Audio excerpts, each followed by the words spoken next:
all these different beings, we could think of them as part of the cosmology of Buddhism. If we think vertically from the Buddhas to the Bodhisattvas and then to each realm of the heaven, then to the level of kings, for those of us who tend to think in hierarchical terms, but they could also be in concentric circles, really the Buddhas in the center and then expanding circles. The way that I was thinking about it before, when I was talking about entry room or parade where all of these beings are coming through, as I think back, that's probably the way that most of us tend to think, that we are at the center. So it's all of these beings coming before us, around us. Now that I think about it, that's probably not exactly the way that it works.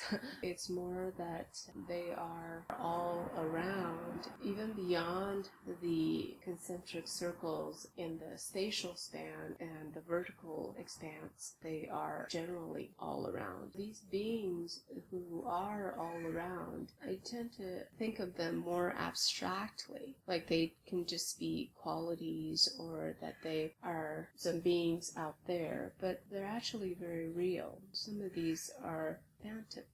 I mean, we have different resonance with different types of beings, whether it's depending on the stage where we are or simply by who we are. Certain masters do resonate with beings in many, many realms. In terms of phantoms, the ghosts, average people can resonate with them too, and they are very much present. I hear a lot of people talk about Kumbanda spirit explained here. They actually sit on you when you're asleep. All of a sudden, when they're asleep, they can't move.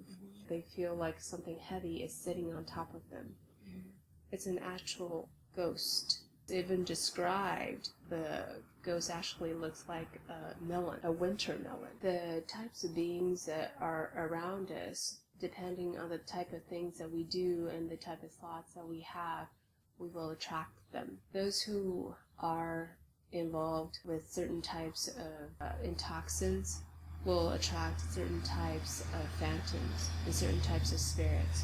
Even the use of garlic and onions actually attract or repel certain types of spirits. These are all the things that we do in our lives that attract different types of beings. Our emotions can also be affected by the beings that we attract and who are surrounding us. They tend to want to impact us in a certain way. I like to bring the abstraction of just these beautiful light and glowing beings to the level too of how they are actually around us and making an impact on our lives, or that our actions in our lives are actually impacting them by pulling them closer or farther away. And another way to look at it too, of course,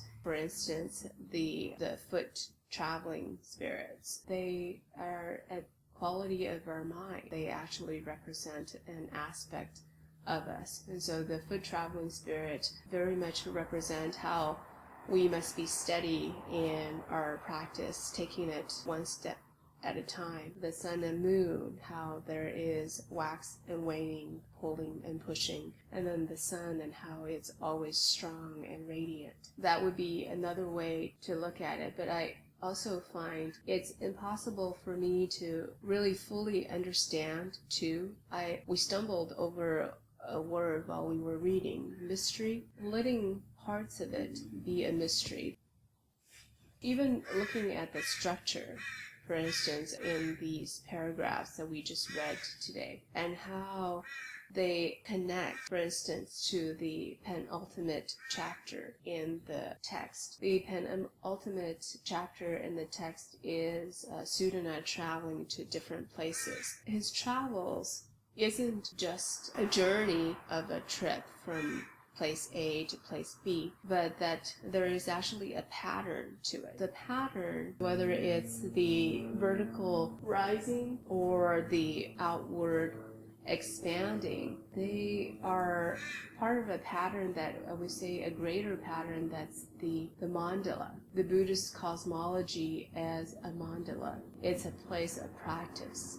There's sanctity and sacredness in the entire mandala and in the entire universe. So we think about the different beings as part of our biodiversity. You know, how there are different types of beings and different types of spirits in the world that we are in. Hence, our relation to them would be very different. At the same time, too, for instance, you are a nature lover. There's a sanctity to nature, but sanctity and nature come and go. Just as these beings, they come and they go.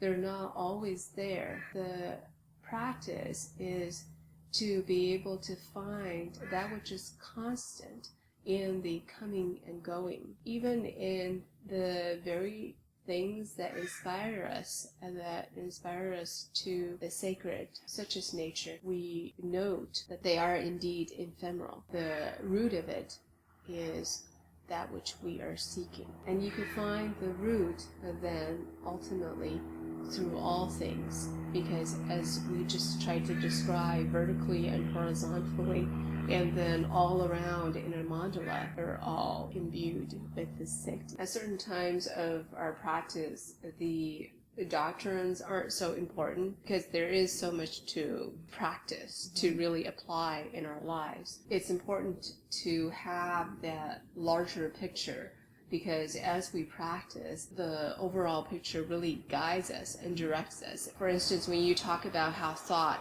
really comes from emptiness and go back into the emptiness, without really having some understanding of emptiness, it's easy to go astray. So that's why I have issues with meditators, for instance, who simply just sit. They don't study anything. You can go very, very far with that, and you could go deeply, and that may be your main practice. And same thing with giving and with charitable acts and with loving. But without both the heart practice, the mind practice, and the practice of studying and understanding, there are more likely to be chances where you can go. Being in a competitive world, right, we tend to put others down to show that we are more clever or better. Recently, too, I had, she was trying to help. Her way of helping, I think it's part of her habit, how people don't apply Dharma in their lives, do, without wanting to harm others, I think.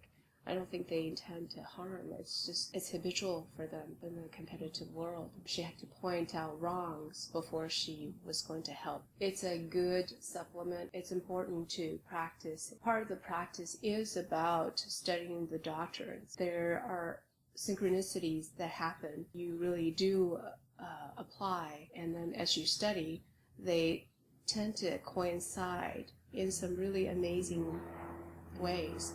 And then you start to notice those coincidences. They are not to be dismissed. There's a reason why there's a tremendous amount of Dharma that exists, that was compiled and put in writing for us. And I would say that in the West, the lay intellectuals are extremely lucky. In Asia, the Dharma is mostly privileged for the monastics. Now, the Dharma is just simply available. Well, maybe too available. I mean, even for the bhikshu and bhikshuni precepts that really lay people should not study, they're studying it. That it's available to everybody. So to be able to not only access it, but to have the educational level and the intellectual capacity to understand it is a very lucky thing for the blessed people here. The only thing is, in a place of blessings, the problem is often in practice, the lack thereof.